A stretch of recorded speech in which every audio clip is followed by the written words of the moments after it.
Mateus 10 diz a palavra de Deus.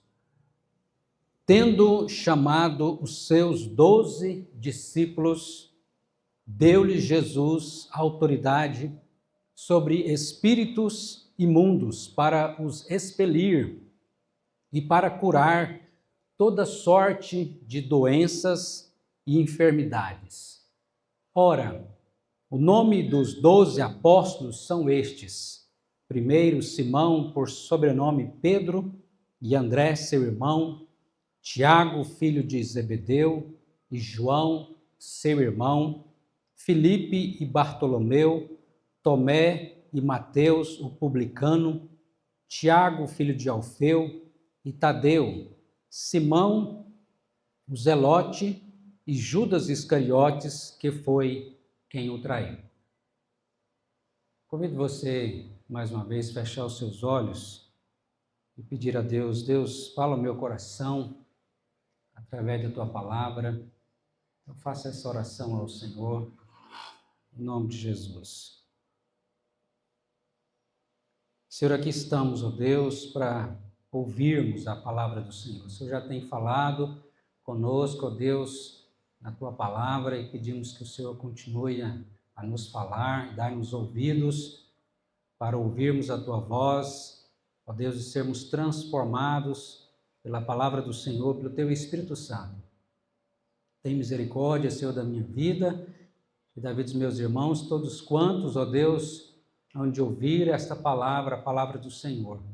Ó Deus, e nos transforme pelo poder do Teu Espírito Santo, em nome de Jesus. Amém. Amém. Se alguém te perguntasse para você falar os 12 nomes dos discípulos, dos apóstolos, você conseguiria? Você sabe de cor? Dos 12 nomes dos apóstolos? Então eu vou te ensinar uma música que eu aprendi na Escola Bíblica Dominical, que vai ajudar você a lembrar o nome dos 12 apóstolos. E o nome dos 12 apóstolos é o seguinte: era Simão, Pedro, Filipe e Mateus. Começa primeiro, né? Cristo chamou 12 para apóstolos seus. Era Simão, Pedro, Filipe e Mateus, Tadeu e Tiago, João, Tiago, André, Bartolomeu, Judas, Simão e Tomé. E aí, consegue lembrar agora? Esses são os 12 apóstolos, mas eu pergunto para você, você é crente? Verdadeiro ou falso? Você é um discípulo de Cristo? Verdadeiro ou falso? Você é um cristão? Verdadeiro ou falso? Porque, queridos, nem todos que carregam o nome de crente, de cristão, de discípulo de Cristo, é de fato verdadeiro. E nós temos aqui a lista dos 12 discípulos, dos 12 apóstolos do Senhor Jesus. 4 deles eram pescadores: Pedro, André, Tiago e João, os irmãos. Pedro e de André, irmão, e Tiago e João, irmãos, pescadores. Também Filipe, Bartolomeu, Tomé, que duvidou quando Jesus Cristo havia ressuscitado. Na primeira vez ele não estava presente, e ele disse: eu só vou acreditar se eu colocar as minhas mãos lá na mão dele e no seu lado, senão eu não acredito. Jesus aparece novamente aos discípulos, fala: vem cá, Tomé, põe aqui as suas mãos, do meu lado, as minhas mãos, e veja que sou eu, não sou um fantasma, um espírito, mas estou aqui de carne e osso. Tomé então adora Jesus Cristo, dizendo: Senhor meu e Deus meu. E Jesus diz para Tomé: seja crente, Tomé, não incrédulo, pois bem-aventurado, mais bem-aventurados são aqueles que não viram e creram. E assim nós lembramos de Tomé. Também Mateus, o publicano, que era cobrador de impostos, né? Cobrava impostos para o Império Romano e era odiado pelos judeus, pelos seus compatriotas, porque cobrava impostos a favor de Roma. Também Tiago e Tadeu. Nós temos aqui esse Tadeu, conforme Judas, o evangelista, é Judas, né? Não Iscariotes, mas Judas, que era conhecido também Tadeu, né? Então Judas Tadeu, não confundir com Iscariotes, porque era 2 Judas. E também não confundir com Tiago e Judas, que eram irmãos de Jesus, que escreveram a carta de Tiago. O Tiago que escreveu a carta era meio irmão de Jesus, né?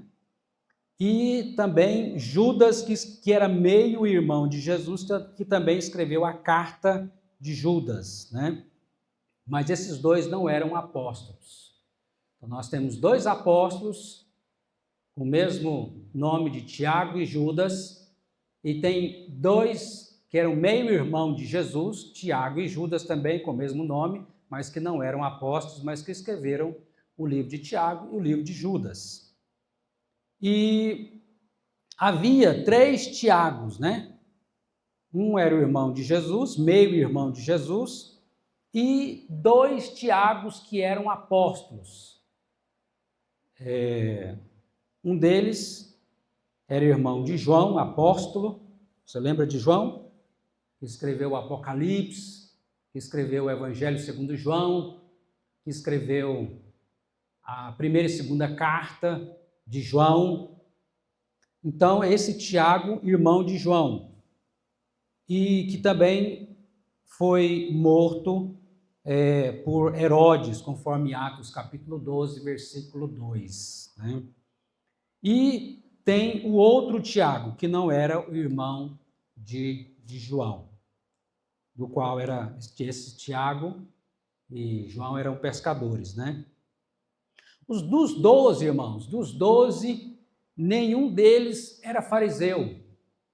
Lembra da seita dos fariseus? Pois bem, nenhum dos 12 discípulos era fariseus, também nenhum dos 12 era da seita dos saduceus, nenhum dos 12 era escriba ou mestre da lei. Eles eram pescadores, era um cobrador de impostos, um outro zelote, que era Simão, e que era também zelote chamado assim chamados por causa da seita, não religiosa, mas era uma seita que era ultranacionalista, conservadores das tradições hebraicas e lutavam para a libertação de Israel dos romanos. Então, Simão Zelote vem dessa seita, possivelmente ele já não estava mais na seita quando foi seguir a Jesus como discípulo. Os 12 eram, na sua maioria, pessoas comuns. Pessoas comuns. Pedro, pescador, escreveu 1ª e 2ª Pedro. João, filho de Zebedeu, que era também pescador, escreveu, como eu já disse, 1ª e 2ª João e 3ª João, escreveu o Evangelho segundo João e escreveu o Apocalipse. E Mateus, o publicano, cobrador de impostos, escreveu o Evangelho segundo Mateus. Então, dos 12 discípulos, nós temos 3 que escreveram, né? Dos 12, 3 escreveram livros que estão na Bíblia. Como eles morreram? Como morreram os discípulos, esses apóstolos? Segundo a tradição, Pedro morreu crucificado de cabeça para baixo. Dizem, conforme a tradução, diz que quando eles foram crucificá-lo, ele não aceitou ser crucificado de cabeça para cima porque ele não queria, ele se achava indigno de morrer como Jesus. Me coloquem de cabeça para baixo. Lembra de Pedro? Aquele que negou Jesus 3 vezes, o Senhor o restaurou e agora ele, como mártir, morre por amor ao seu Senhor. Simão Zelote também foi crucificado, conforme a tradição. André também, conforme a tradição, foi crucificado, mas em forma de X, uma cruz em forma de X. Filipe também crucificado, Bartolomeu decapitado, Tiago, irmão de João, também chamado de o Justo, morto à espada. Esse que eu falei para vocês foi morto por Herodes, conforme capítulo 12 de Atos, versículo 2.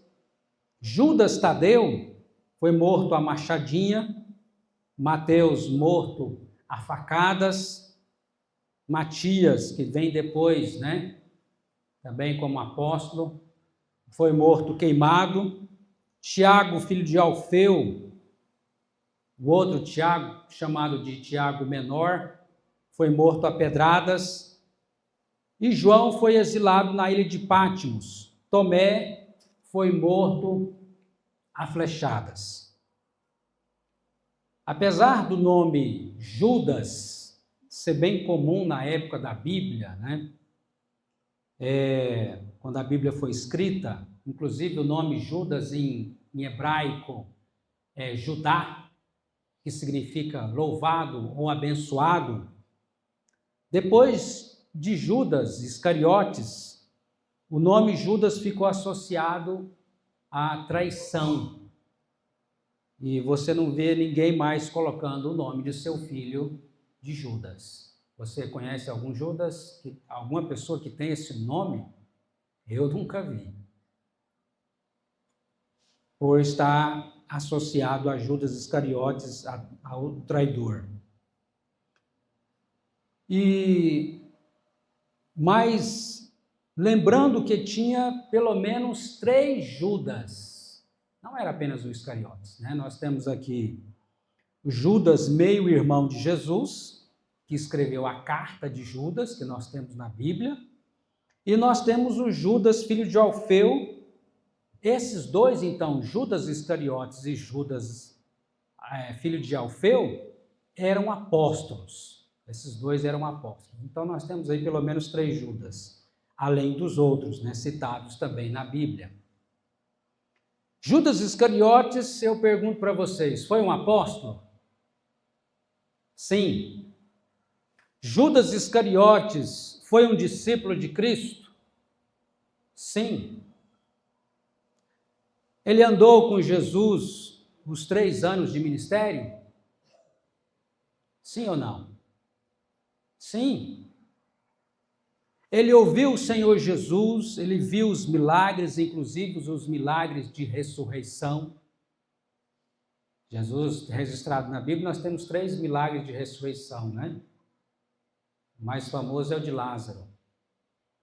E Judas, ele viu então Jesus curar inúmeras pessoas, ressuscitar mortos, acalmar a tempestade. Judas estava lá. Viu Jesus andar por sobre as águas. Então ele presenciou isso e muito mais. Ele teve o privilégio de poucas pessoas na terra tiveram esse privilégio, de ser um dos 12 discípulos de Cristo. E mais, ele foi enviado por Cristo na missão de 2 em 2 para pregar, curar e expulsar demônios. É isso que está dizendo o texto aqui. Tendo chamado os 12 discípulos, deu-lhes Jesus autoridade sobre espíritos imundos para expelir e para curar toda sorte de doenças e enfermidades. E ele foi enviado também como os 12 para essa obra que o Senhor Jesus os manda fazer. Pregar, curar e expulsar os demônios. Agora eu quero ler para vocês o texto de Mateus capítulo 7, versículo 15, que diz assim: acautelai-vos dos falsos profetas, que se vos apresentam disfarçados em ovelhas, mas por dentro são lobos, roubadores. Pelos seus frutos os conhecereis. Colhe-se porventura a uva dos espinheiros ou figos dos abrolhos, dos espinhos. Assim toda árvore boa produz bons frutos. Porém, a árvore má produz frutos maus. Não pode a árvore boa produzir frutos maus, nem a árvore má produzir frutos bons. Toda árvore que não produz bom fruto é cortada e lançada ao fogo. Assim, pelos seus frutos os conhecereis. Nem todo que me diz, Senhor, Senhor, entrará no reino dos céus, mas aquele que faz a vontade de meu Pai que está nos céus. Muitos naquele dia hão de dizer, Senhor, Senhor, porventura não temos nós profetizado em teu nome? Porventura, em teu nome não expelimos demônios? E em teu nome não fizemos muitos milagres? Então, lhes direi explicitamente, nunca vos conheci. Apartai-vos de mim, os que praticais a iniquidade, os que praticais o pecado. Irmãos, isso nos traz um grande alerta para todos nós. Um grande alerta. Nem todos que são religiosos, nem todos que estão dentro das igrejas são convertidos.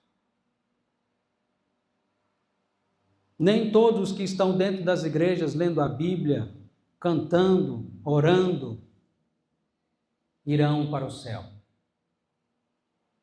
O inferno está cheio de religiosos não convertidos. O inferno está cheio de pastores não convertidos. Por isso, eu e você não podemos ter medo de olhar para o nosso próprio coração, de analisar o nosso próprio coração e nos perguntar, será que de fato eu sou um convertido? Ou eu estou enganando a mim mesmo? Será que se eu morrer agora, eu estarei na vida eterna com Deus? Ou eu estou enganando a mim mesmo? Nós não podemos nos iludir, nos enganar a nós mesmos. O que é um convertido a Cristo? Como saber se você nasceu de novo espiritualmente? Arrependimento e fé. O arrependimento dos pecados. Reconhecer-se como um pecador, primeiramente perdido. Não um pecador gente boa. Um pecador perdido. Antes de chegar a ser salvo, você tem que entender que como pecador você está caminhando para o inferno, um pecador perdido. E isso doer no seu coração, porque você ofende a Deus com os seus pecados. E isso trazer angústia de alma. E aí, Deus, na luz, no fim do túnel, aponta para Jesus Cristo como a solução. Você desiste de tentar agarrar-se a si mesmo, às suas obras, aquilo que você faz ou deixa de fazer para ser salvo. Deixa de iludir achando que porque é gente boa, Deus tem um lugarzinho para você no céu. Você desiste. Você percebe que é impossível você salvar-se, fazer alguma coisa para que você possa merecer o céu ou ser salvo. Mas nessa angústia de alma, nessa situação, nessa condição, o Espírito Santo te faz olhar para Jesus como aquele que lá na cruz pagou o preço dos seus pecados. E o pecador, então, na conversão, ele deposita a sua inteira confiança na obra de Jesus para que ele possa ser salvo. Isso aconteceu com você? Você é um convertido? Você nasceu de novo? Você realmente se arrependeu dos seus pecados e uma nova vida começou dentro de você? Um novo nascimento? Você confia tão somente em Jesus Cristo, não naquilo que você faz ou deixa de fazer para herdar o reino dos céus? E nisso, conforme nós vemos na palavra de Deus e no exemplo desses irmãos, Você está pronto a tomar a sua cruz, a morrer por Cristo, se preciso for? Ou você está procurando as bênçãos de Jesus, mas não, sofrer eu não quero. Jesus disse: alguém quer ser meu discípulo, negue-se a si mesmo. Para nós é fácil julgarmos a Judas Iscariotes, né? Porque nós conhecemos a história. Mas quantos não passam desapercebidos? E os próprios discípulos não viam em Judas. Ele estava bem camuflado, ele estava bem ali, como um aparente discípulo, um apóstolo. Estava junto, estava caminhando, mas perdido. Não passou pela conversão, pelo novo nascimento. Não estou dizendo que os discípulos eram todos convertidos antes da ressurreição de Jesus. Eu creio que foi até um processo de conversão. Quando você olha, por exemplo, para Pedro, né, a ficha teve que cair. A máscara teve que cair para ele realmente reconhecer o quanto ele era um pecador, porque ele achava que ele era um cara. Todo mundo pode te negar, menos eu. Eu não. Eu vou com o Senhor até a morte. Mas quando chegou a hora, ele negou feio. Diz a Bíblia que ele blasfemou, ele xingou, ele amaldiçoou. Eu não conheço esse homem. Mas pela graça e misericórdia de Deus, o arrependimento dele. Ele chorou como uma criança. A máscara caiu. E Jesus, na sua bondade e misericórdia, chama Pedro. Olha, quando ele ressuscitou, ele diz, né? Avisem aos meus discípulos e a Pedro, que eu vou encontrar com eles na Galileia. Avisa Pedro, eu quero conversar com ele. Eu quero falar com ele. E assim, Pedro negou a Jesus quantas vezes, irmãos? 3 vezes. E quantas vezes Jesus pergunta para Pedro, lá diante do mar da Galileia, né? A pesca ali, Jesus aparece aos discípulos e conversa com eles e pergunta para Pedro: Pedro, tu me amas? Por quantas vezes Jesus fez essa pergunta para Pedro? 3 vezes. Pedro até na terceira ficou constrangido, dizendo: Senhor, tu sabes, tu vês o meu coração, o Senhor vê lá dentro, sabe que o meu amor é imperfeito. Em outras palavras, agora Pedro realmente reconhece que ele é um pecador, mas agora de fato amava verdadeiramente a Jesus.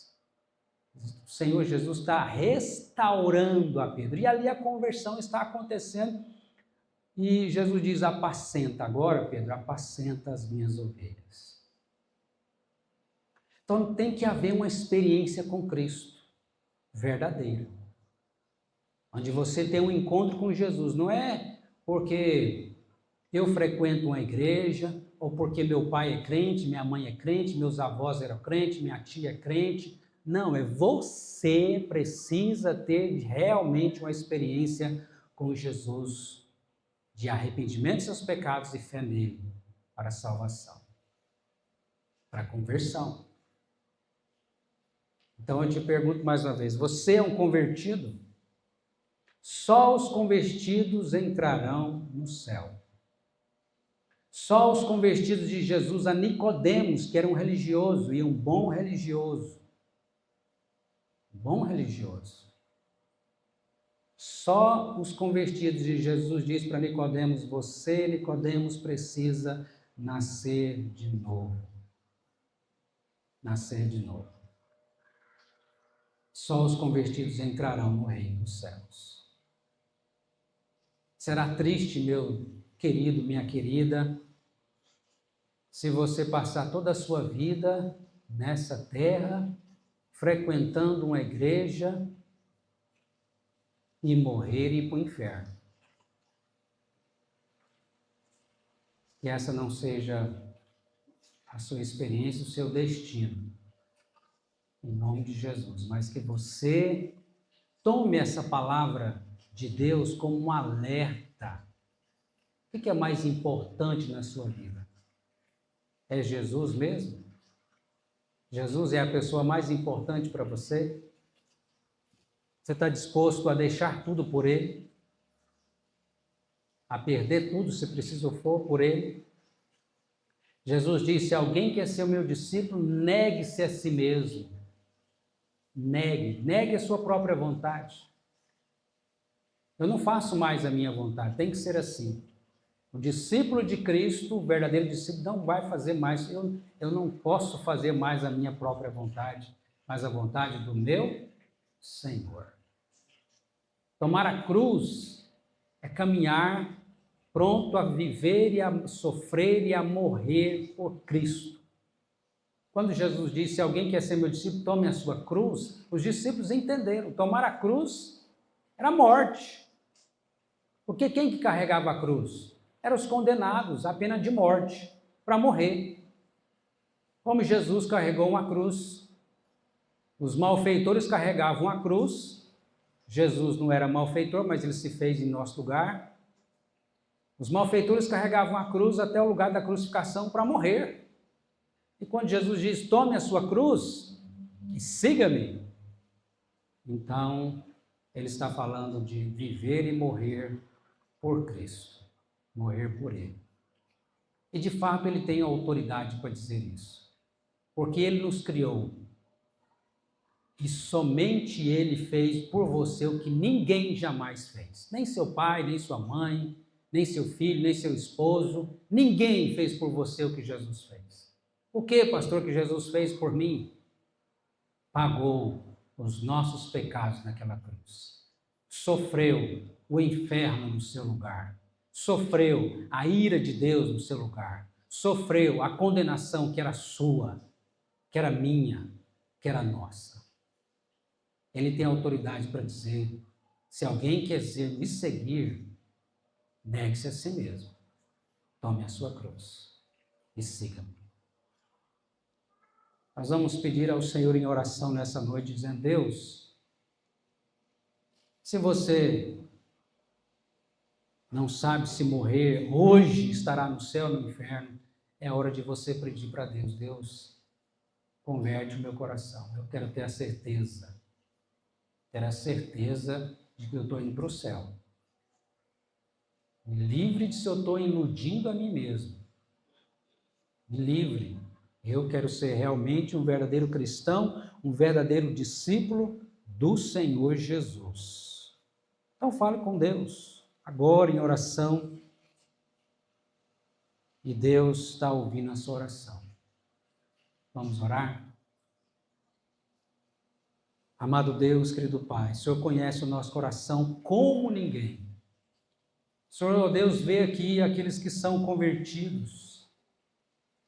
O Senhor vê o coração de cada um de nós.